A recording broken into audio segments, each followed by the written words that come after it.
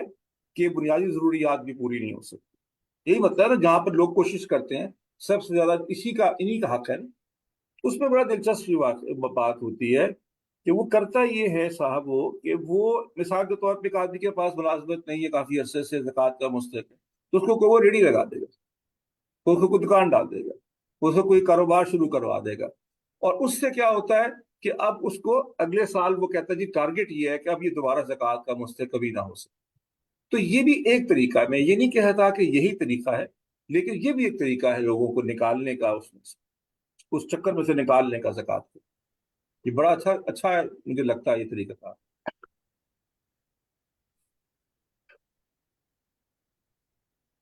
جی شیخ، جزاک اللہ خیر۔ شیخ، خواتین کی طرف سے سوال ہے کہ انفاق فی سبیل اللہ ہماری بڑی خواہش ہوتی ہے، لیکن عام طور پہ خواتین کے ہاتھ میں کچھ زیادہ پیسے نہیں ہوتے ہیں، تو کیسے پھر اس کو کیا جائے؟ دیکھیے، پہلی چیز تو یہ ہے کہ اللہ تعالیٰ کی مہربانی ہے کہ ہمیں اجر تو نیت پر ہی مل جاتا ہے، تو اللہ تعالیٰ آپ کی نیتوں کو قبول فرمائے۔ اور ہم، دوسری بات یہ ہے کہ ہمیں حضور اکرم صلی اللہ علیہ وآلہ وسلم کی تعلیم سے یہ معلوم ہوا ہے کہ کوانٹٹی، مقدار صرف جو ہے وہ نہیں ہوتی، بلکہ کوالٹی، محبت، شوق، ذوق ہوتا ہے۔ صحابہ کرام نے اپنی اپنی حیثیت سے چھوٹے بڑے ڈھیر لگا دیے۔ تبوک کے اندر جب موقع پہ، جب اللہ کے رسول صلی اللہ علیہ وآلہ وسلم نے جنگ کے لیے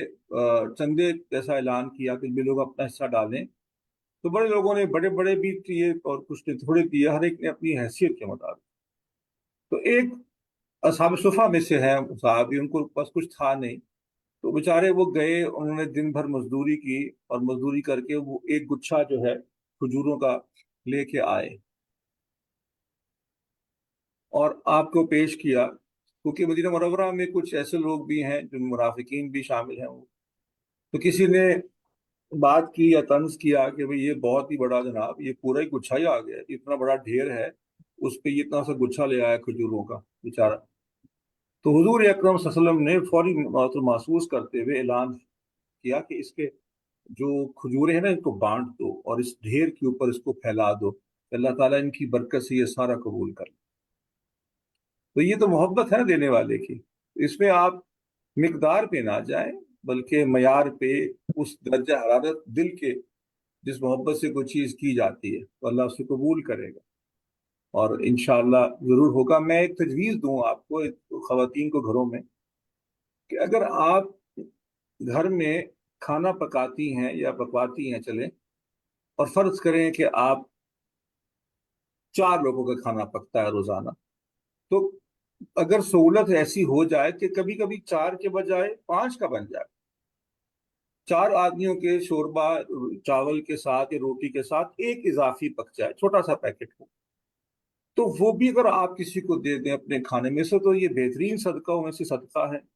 اور یہ بلاؤں کو اور مصیبتوں کو اور آسیب کو بھی ٹالنے والا صدقہ، یہ مجرب ہے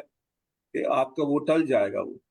تو وہ آپ وہ بھی کر سکتی ہیں۔ یہ ضروری نہیں ہے کہ آپ ہسپتال بنائیں یا بہت بڑا کچھ 100 شادیاں کروائیں تو ہی ہوگا، بلکہ یہ چھوٹے چھوٹے چیزیں اگر ملتی رہیں، آپ دیکھیں نا، اگر ہر گھر میں سے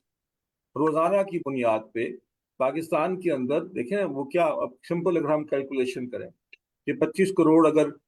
عوام ہے، اور 25 کروڑ میں سے ہم کہتے ہیں کہ گھرانے چلیں 5 کا لگائیں ایوریج، اگر تو 5 کروڑ گھرانے ہیں، تو 5 کروڑ گھرانوں میں سے اگر 1 کروڑ گھرانے ایسے ہیں کہ وہ ایک اضافی کھانا پکا سکتے ہیں ایک دن میں، تو آپ سوچیں نا کہ روزانہ 1 کروڑ لوگوں کو کھانا ملے، اتنا مشکل تو نہیں۔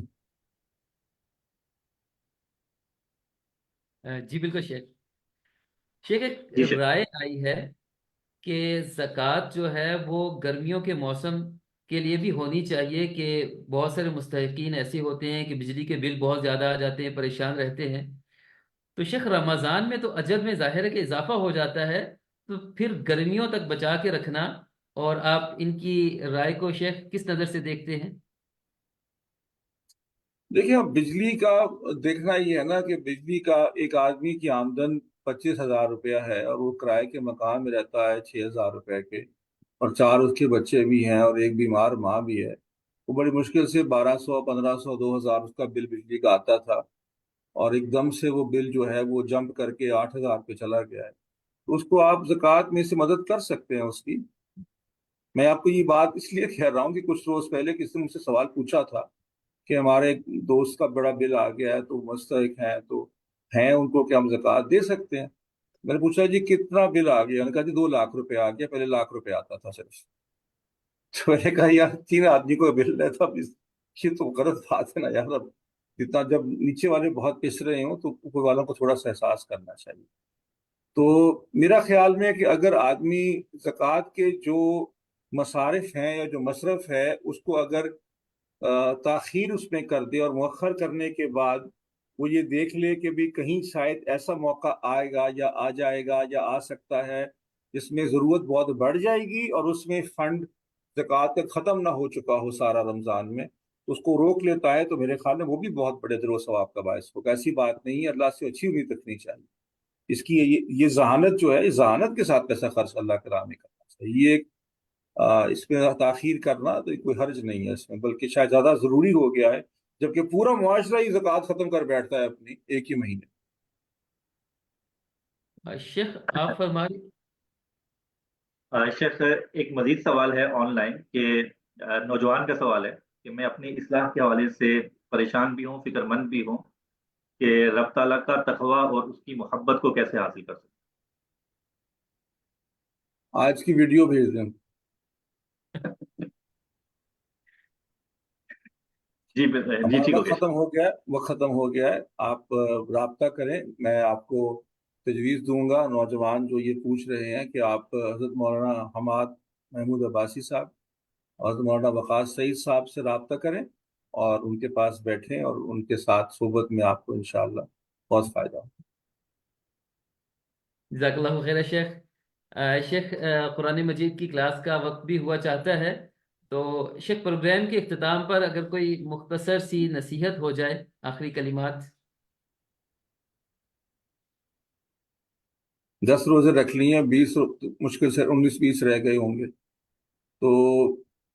قیمت جانے اس کی، یہ سال بھر میں سے شاید قیمتی ترین دن ہوتے ہیں، ان کو ادھر ادھر ضائع نہ کریں۔ دن کا روزہ کھانے کا، پینے کا، زبان کا، آنکھ کا، کان کا، ہاتھ کا رکھیں،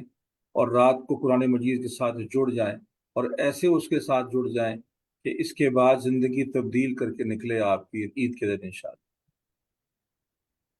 بارک اللہ شیخ، اللہ تعالیٰ ہمیں عمل کرنے کی توفیق عطا فرمائے۔ خواتین و حضرات، ہمارے آج کے پروگرام کا وقت پورا ہوا چاہتا ہے، تو انشاءاللہ العزیز اگلی جمعرات کو 10 بجے دوبارہ ملاقات ہوگی۔ تب تک کے لیے اجازت دیجیے۔ السلام علیکم ورحمۃ اللہ وبرکاتہ۔